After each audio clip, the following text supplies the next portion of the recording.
I thought I had everything figured out. Kara and I had been together for 2.5 years, living in a cozy one-bedroom apartment in Portland, Oregon. We had our routines. Sunday nights, cooking together, weekends, watching movies on the couch, morning coffee before work. It was simple. It was comfortable. It was home. When her company offered her a 10-day trip to Miami for a marketing conference with some vacation time thrown in, I was nothing but supportive. I drove her to the airport, kissed her goodbye, told her to have fun. I did not know that trip would change everything between us. Before we dive into what happened next, I would love to know where you are watching this from. Drop your city or country in the comments below. And if you are enjoying this story so far, please hit that like button and subscribe to the channel. Because what happened when she came back, well, it made me question everything I thought I knew about love and loyalty. Let me tell you how it all unfolded. The first 3 days after Kara left were actually pretty nice. I will not lie. I missed her, but there was something refreshing about having the place to myself for a bit. I am a graphic designer, so I would come home from work, heat up some leftovers, and spend my evenings gaming with my best friend Tyler. Kara would text me pictures throughout the day. Beautiful shots of the beach, her fancy hotel room, colorful plates of food from restaurants I could not pronounce. We would video call every night before bed. She would tell me about the conference sessions, the people she was meeting, how humid Miami was compared to Portland. Everything seemed normal. Everything seemed fine. Then, around day 5, I started noticing small changes. Her text responses got slower. Before she would reply within 10 minutes. Now, it was taking hours. Our nightly video calls got shorter, and one night she canceled completely, saying she had a team dinner that was running late. I trusted her. I had no reason not to. We had never had trust issues before. But there was this tiny voice in the back of my head that whispered something was off. On day 7, she sent me a photo from a group dinner. Everyone was dressed up, sitting around this long table at what looked like an expensive steakhouse. I zoomed in on the photo, studying the faces. That is when I noticed him. A guy in a crisp white dress shirt, hair slicked back with gel, sitting right next to Kara. Their shoulders were almost touching. I texted back asking who he was, trying to keep my tone casual. She replied an hour later. "Oh, that is just Marcus' colleague from the New York office." Something about her response felt defensive. The way she said, "just Marcus," like she was trying to minimize something.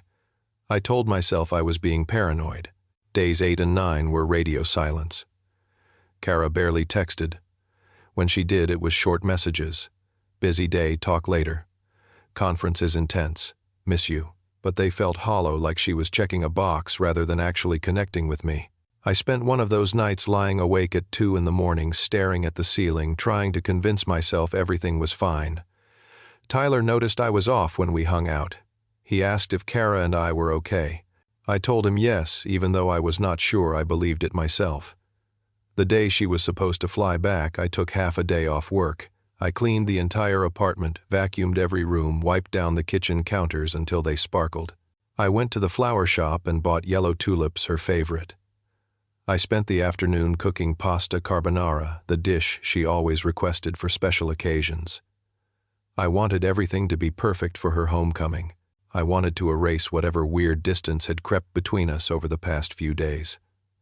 I convinced myself that once she was home, once I could hold her and look into her eyes, everything would go back to normal. I drove to the airport and waited at arrivals, holding those tulips like they were some kind of peace offering. When she finally walked through those doors, pulling her suitcase behind her, my heart should have lifted, but it did not. She looked tired, yes, but there was something else. A distance in her eyes. A guardedness I had never seen before. She gave me a quick hug, barely a squeeze, and there was no kiss. We always kissed when we reunited after being apart. Always. This time, nothing. The drive home was awkward. I tried to ask about her trip, but her answers were clipped. Good. Fine. Tiring.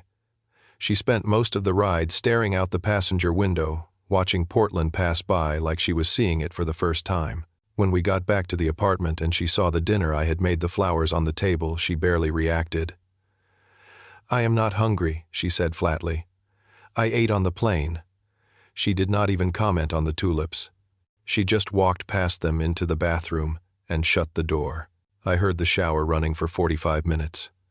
When she finally came out, her hair wrapped in a towel, she said she needed to sleep and we would talk tomorrow.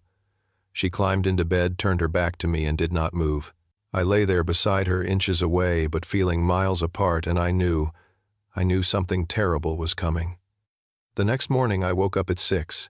Kara was already awake, sitting on our small balcony, with a mug of coffee still in her pajamas.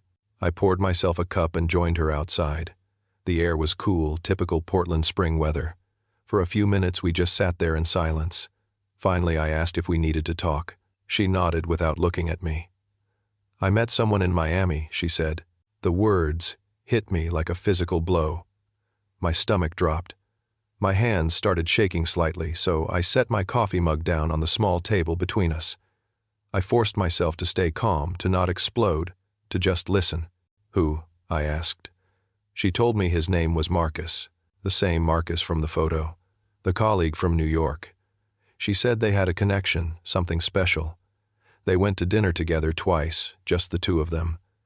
They walked on the beach at night. She talked about him like he was some kind of revelation, like she had discovered something she did not know she was missing. I had to ask the question I was dreading. "Did you sleep with him?" She went silent. 10 seconds passed. It felt like 10 hours. Then she said yes. "I am sorry." I felt like the floor had disappeared beneath me. 2.5 years. 2.5 years of building a life together, and she threw it away for some guy she had known for less than 2 weeks. But I kept my composure. I needed to understand what was happening. "So what now?" I asked. "Are you leaving me?" She shook her head. This is where it got truly bizarre. "It is complicated, Fritz," she said. "I still care about you. But Marcus, he makes me feel alive in a way I have not felt in a long time." I did not understand. If she wanted to be with him, why was she not just breaking up with me? That would hurt, but at least it would be honest. At least it would be clean. But what she said next made my blood run cold. "I want to explore things with Marcus, but I do not want to lose you either." I stared at her, trying to process what I was hearing. "What does that even mean?" I asked. She explained that she wanted what she called an open arrangement. She and I could still live together, still be in each other's lives, but she needed space to see where things could go with Marcus. He lived in New York, so she would visit him sometimes. Fly out for weekends, maybe longer trips. And we could just— She paused, searching for the word coexist. "You want me to sit here while you date another guy," I said, making sure I understood correctly. "It is not dating Fritz," she insisted. "It is just seeing where things go. A situationship. No labels. You could see other people too if you want. A situationship." She actually used that word. Like our 2.5 years together could just be downgraded to some casual, undefined thing while she explored her options. I felt anger rising in my chest, but I kept it contained. "What if I say no?" I asked. Then she hesitated. "I do not know. I just need you to understand that this is something I have to do." That is when it clicked for me. She was not asking for my permission. She was not requesting my understanding. She was informing me. This was happening whether I liked it or not. My opinion, my feelings, they were secondary to whatever she thought she needed. "Marcus is flying to Portland next weekend," she added. "I want to see him." She was already making plans, already arranging her next encounter with this man, and she expected me to just accept it, to just sit in our apartment while she went off with him. The disrespect was staggering. Kara left for work that morning, and I called in sick. I sat alone in that apartment we had shared, looking at all the little pieces of our life together. The photos on the wall from our camping trip last year, the bookshelf we had built together one Sunday afternoon, the coffee mugs we had collected from different places we had visited. I remembered the time I got the flu and Kara stayed up all night taking care of me, bringing me soup, checking my temperature. I remembered the conversations we had about the future, about maybe getting a dog someday, about taking a trip to Europe. All of it felt like a lie now. I called Tyler. I told him everything. He was furious, more angry than I had heard him in years. "Bro," he said, "she is asking you to be a backup plan. That is disrespectful as hell. You deserve better. Do not let her treat you like this." I knew he was right. Deep down, I had known since that moment on the balcony. But hearing someone else say it made it real.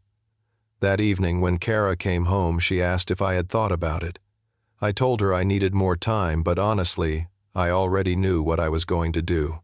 I just needed to figure out how. She sighed, clearly frustrated that I was not immediately agreeing to her terms. "Okay," she said, "but Marcus is coming this weekend. I hope you will understand." She did not even wait for me to process everything to make a decision. She was just going to move forward regardless. That night, I did not sleep at all. I lay there planning. Wednesday morning, I took another day off work. I had accumulated plenty of time off, and I needed to use it now. First, I pulled out our apartment lease. I read through it carefully. The lease was in my name, only my name. I had signed it before Kara and I moved in together. I had paid the security deposit.